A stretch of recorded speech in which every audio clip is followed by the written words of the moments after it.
AI decoded Da Vinci's Last Supper, the hidden words, made historians collapse in fear. Milan, Italy. Inside the refectory of Santa Maria delle Grazie, a wall painting has watched over the same room for more than 500 years. Tourists file past it in silence, cameras forbidden, voices hushed like they're in a church, because they are. Leonardo da Vinci's The Last Supper is one of the most studied paintings on Earth. Every gesture, every gaze, every loaf of bread has been picked apart by scholars for centuries. But in 2003, an Italian musician heard a rumor on a late-night news segment that would send him down a rabbit hole for years. The rumor was simple. Somewhere in this painting, Leonardo had hidden music, not a metaphor, not a poetic interpretation, an actual playable piece of music encoded into the composition itself. Most people would have forgotten the story by morning. This man didn't. Let's set the scene first, because context matters here. Leonardo da Vinci painted The Last Supper between 1494 and 1498, commissioned for the dining hall of a Dominican convent in Milan. It depicts one exact moment from the Gospels, the instant Jesus tells his 12 apostles that one of them will betray him, not the calm, posed dinner you might picture. This is the moment of the reveal. Look at the painting, and you'll see shock ripple down the table in waves. Hands fly up. Bodies lean back. Peter grips a knife.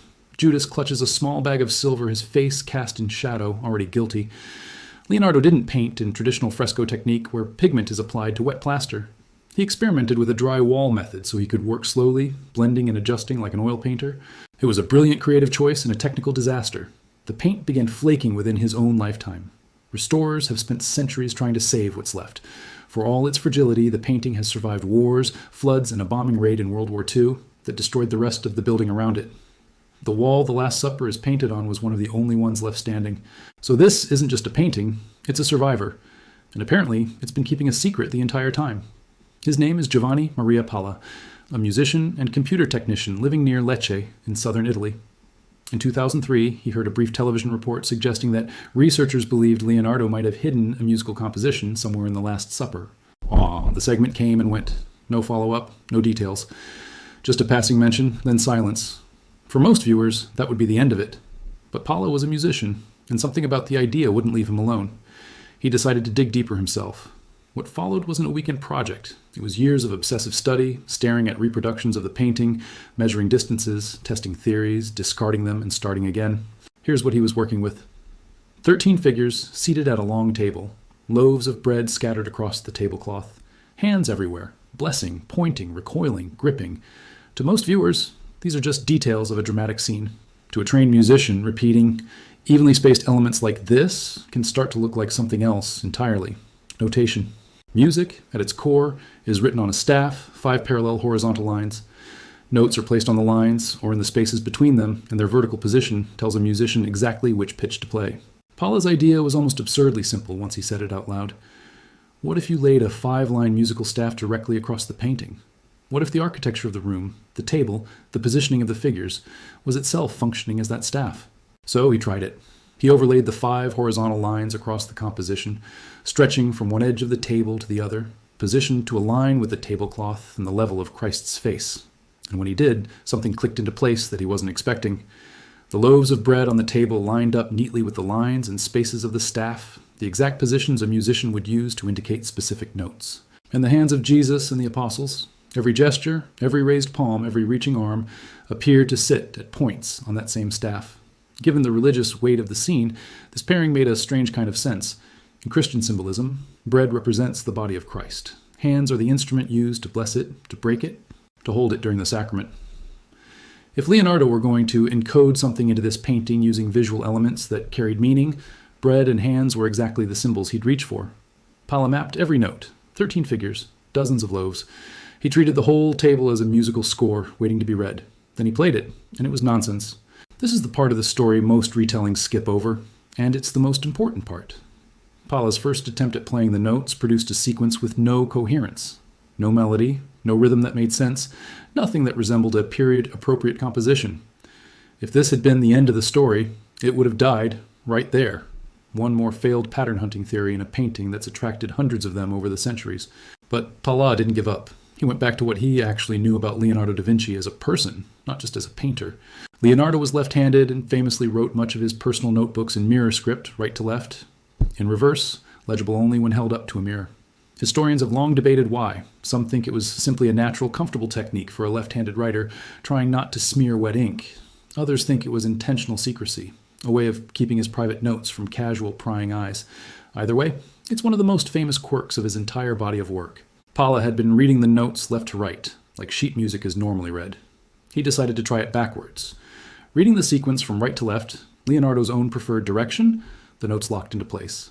A real melody emerged, slow, somber, structured like a genuine period composition, not a random arrangement of shapes.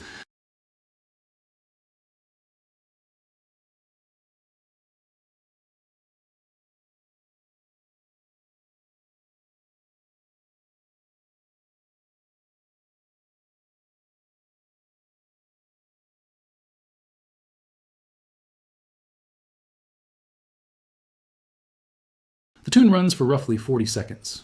Palla determined it was intended to be played at a slow, dirge-like tempo, the kind used in solemn liturgical music of the period, and that it would have sounded most authentic on a pipe organ, the dominant instrument for sacred music in Leonardo's era. He didn't stop at the melody itself. Palla noticed that the 13 apostles are grouped visually into clusters of 3, a detail long recognized by art historians as a compositional choice. But to Palla, groupings of 3 suggested something more specific.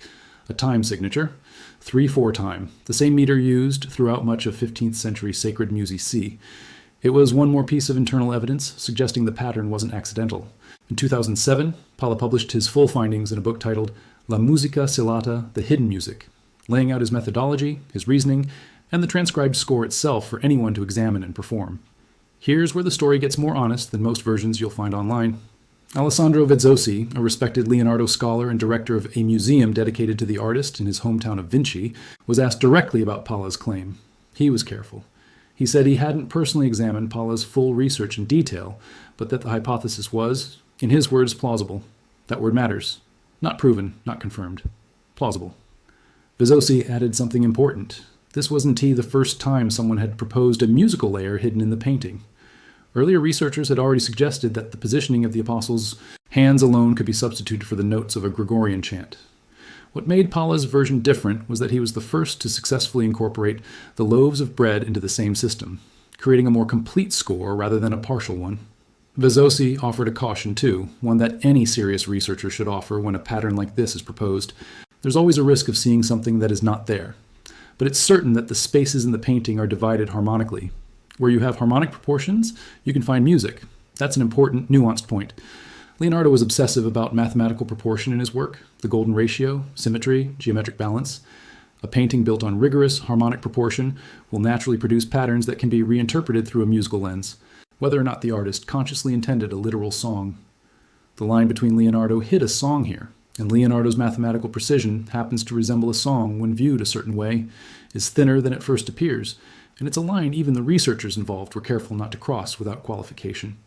But there's also this. Leonardo wasn't only a painter, he was a trained musician in his own right. He played the lyre, reportedly a custom-built instrument shaped like a horse's skull, which he was said to have played beautifully at the Milanese court.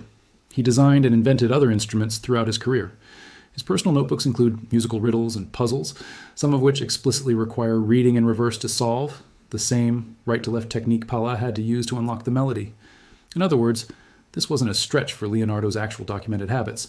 If any Renaissance artist was going to encode a genuine composition into a visual work using mirrored logic, it's exactly the kind of thing Leonardo da Vinci is known to have done elsewhere, in smaller and better documented ways.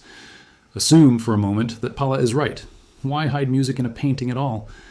The Last Supper was commissioned by Ludovico Sforza, the Duke of Milan, for the dining hall of the Dominican convent of Santa Maria delle Grazie, the same wall it still occupies today. Leonardo would have known this painting was intended to be looked at, prayed near, and lived with for generations. A permanent installation, not a private sketch meant for one viewer. If Leonardo wanted to leave behind a deeper devotional layer, one that could only be found by someone patient enough to study the painting mathematically, and the way he himself studied everything, a hidden requiem tied to the moment of Christ's betrayal would be a fittingly poetic gesture. Music meant to be discovered, not displayed, a private offering embedded inside a very public commission. It also fits a broader pattern historians already recognize in Leonardo's other work. He was constantly encoding puzzles, mirror writing, anatomical secrets, and mathematical riddles into his notebooks. He clearly enjoyed layering meaning beneath the surface of what he created. A hidden musical composition in his most famous painting wouldn't be an isolated eccentricity, it would be entirely in character. Nearly 2 decades after Palla's discovery went public, the melody has been performed and shared, and can still be found and listened to today. Musicians have recorded versions on pipe organ, matching Palla's own instrumental recommendation. Listeners who've heard it consistently describe it the same way Palla did originally: mournful, slow, and unmistakably intentional sounding, rather than random noise mistaken for structure. But it has never been formally, universally accepted by art historians as Leonardo's confirmed intent. There's no surviving letter from Leonardo explicitly stating that he hid a song in this painting. There's no definitive documentation proving intent rather than coincidence. What exists is a compelling pattern, a plausible methodology, cautious acknowledgement from respected scholars, and a genuinely moving piece of music that emerges when you follow Palla's process exactly as he described it. That's a very different story than an AI decoding a Latin prophecy that leaves historians shaking in a laboratory. This is slower, messier, more honest. A single obsessive musician, years of manual work, a real and public book, and real scholars responding with careful, qualified interest rather than shock and horror. And maybe that's what makes it more compelling, not less. And nobody had to invent a secret task force or a mysterious AI system glitching in a lab to make this story worth telling. The real version already has everything a mystery needs: a 500-year-old painting, a hidden pattern only visible if you know exactly how the artist thought, and a haunting piece of music waiting silently on a wall in Milan for anyone patient enough to go looking for it.